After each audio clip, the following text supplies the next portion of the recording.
Okay. Given that you are now dealing, you say, with a more reasonable, less extreme leadership in Iran, what does that mean for the protesters, for the human rights movement in that country after this conflict? Well, What's your positive expectation? Yeah, if they assume control, if we do something and they assume control, I think it's very positive, a big step.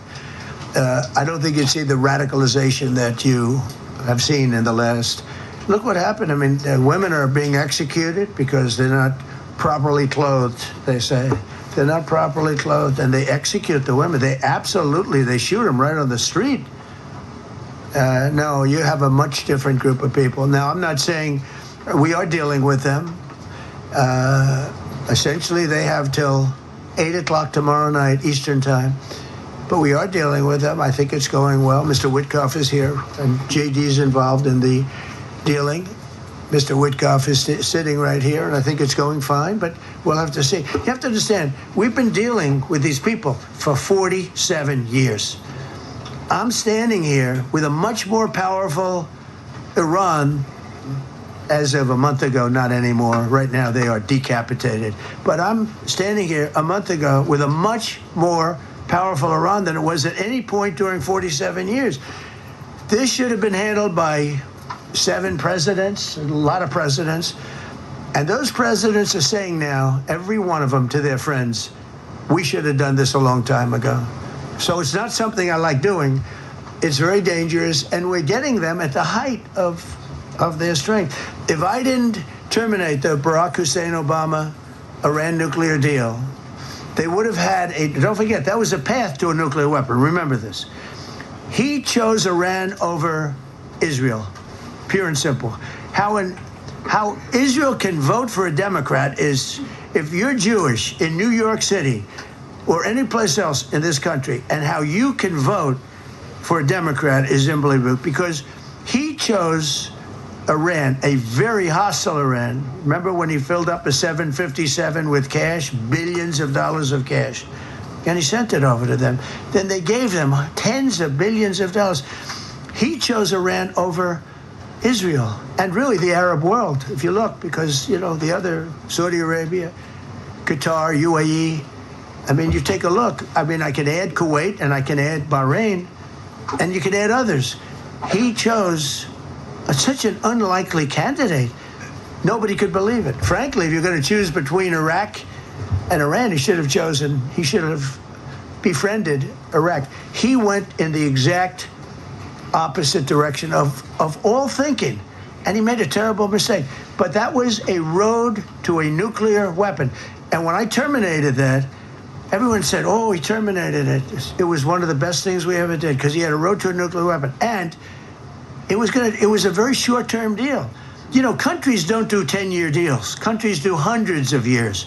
You don't do a 10-year deal. For a country, you're a landlord and you're renting a store on a certain street, and you give somebody a 5-year or 10-year lease. This is a country. It was a short-term deal. It was ready to expire. I terminated it before it expired. Took a lot of heat, and it was one of the best things I ever did, because he would have had a nuclear weapon. Then he would have had another nuclear weapon, had those beautiful B-2 bombers not gone in 8 months ago and obliterated that site. And by the way, the word is obliteration. CNN said, well, maybe it wasn't complete. It was so complete that they still haven't been able to get it.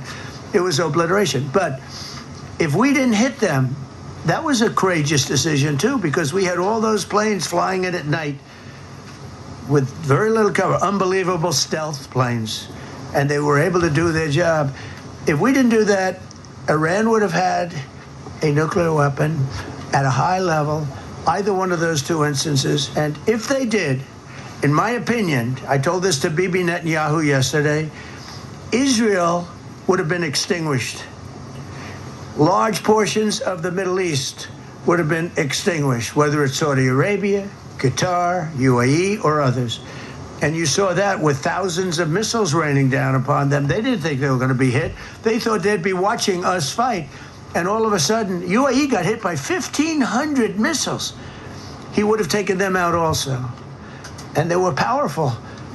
If I didn't come along and terminate the Obama deal, which was terrible, the Iran nuclear deal was a road to a nuclear weapon, a big one, unlimited, legally. I terminated it without even much thought. It was so easy. I terminated that, and then the B-2 bombers.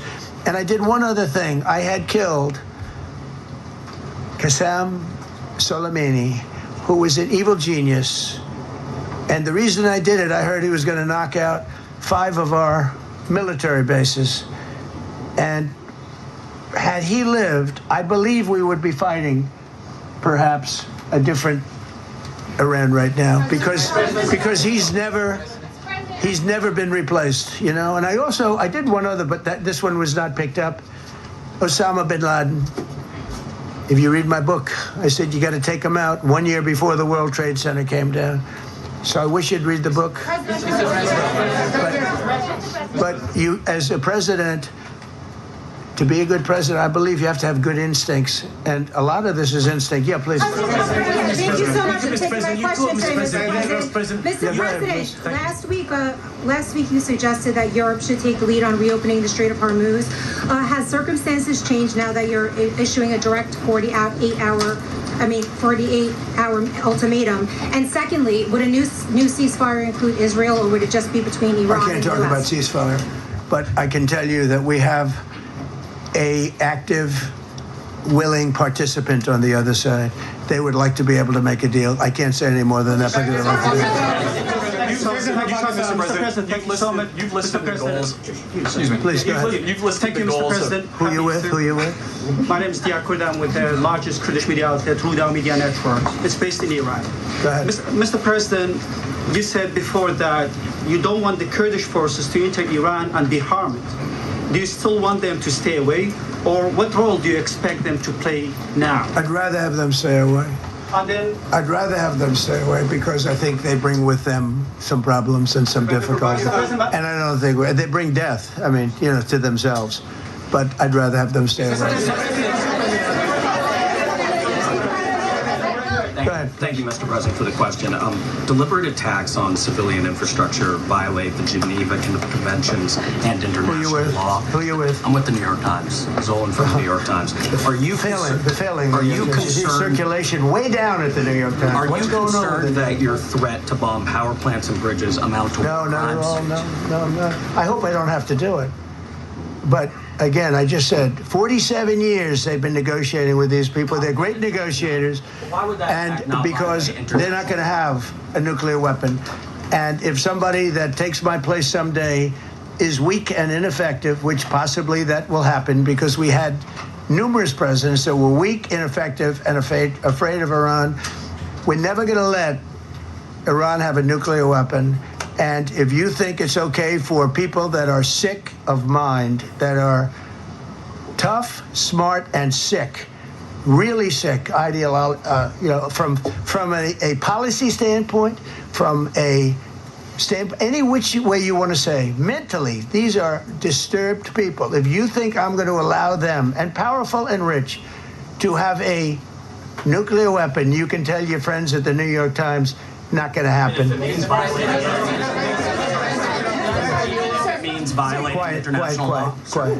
You no longer have credibility at the New York Times because the New York Times said, oh, Trump won't win the election, and I won in a landslide. I won every swing state. New York Times said, oh, Trump won't win the election. New York Times has no credibility. The credibility they have is it used to be all the news that's fit to print. The old gray lady, it was great, but they're running on past fumes, and you can't keep doing that. You have to be able to give the correct news. And people like you, who I know, are fake. You're fake. Go ahead, please. Your messaging on the war has moved from the war is coming to an end to war going to be bombing Iran to the Stone Ages. Right. And we've heard a range of those kind of messages. So which is it? Are you winding this down? Or are you escalating? I can't tell you. I don't know.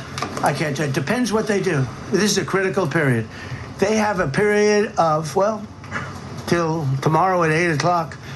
I gave them an extension. They asked for an extension of 7 days, right? I said, Steve, give them 10 days. 10 days is up actually today, so I gave them 11, I guess indirectly. I thought it was inappropriate the day after Easter. I want to be a nice person. They have till tomorrow. Now, we'll see what happens. I can tell you they're negotiating, we think, in good faith. we're going to find out. We're getting the help of some incredible countries that want this to be ended because it affects them also. A lot of people are affected by this, but we're giving them till tomorrow, 8 o'clock Eastern time, and after that, they're going to have no bridges. They're going to have no power plants. Stone Ages, yeah, Stone Ages. CNN fake news. Are you willing to make a deal that does not include reopening the Strait of Hormuz, or is that now a top priority? I would say it's a very big priority because, see, that's one thing that's a little different than other things. We can bomb the hell out of them. We can knock them out for a loop. But to close the strait, all you need is one terrorist that somehow has a truck loaded with, because you can carry them in trucks, large trucks, a water mine, drop them in the water, and now you tell people that own ships that cost $1 billion to don't worry about the mine. You can do that even just by saying we put mines in the water. So it's not like the rest. We can knock out their military. We already have. We've knocked out their Navy. We've knocked out their Air Force completely. We've knocked out 158 ships in 3 days. We've knocked out even their mine droppers. They don't have any mine droppers anymore, but they put them on other boats, and they could drop them. I'm not even sure they have any mines there, by the way. I'm not sure. I'm personally, they say there might be 8. I don't know. I think there might be none because they're very good bullshit artists. That's why for 47 years they've been bullshitting other presidents, and they haven't done the job. And people are living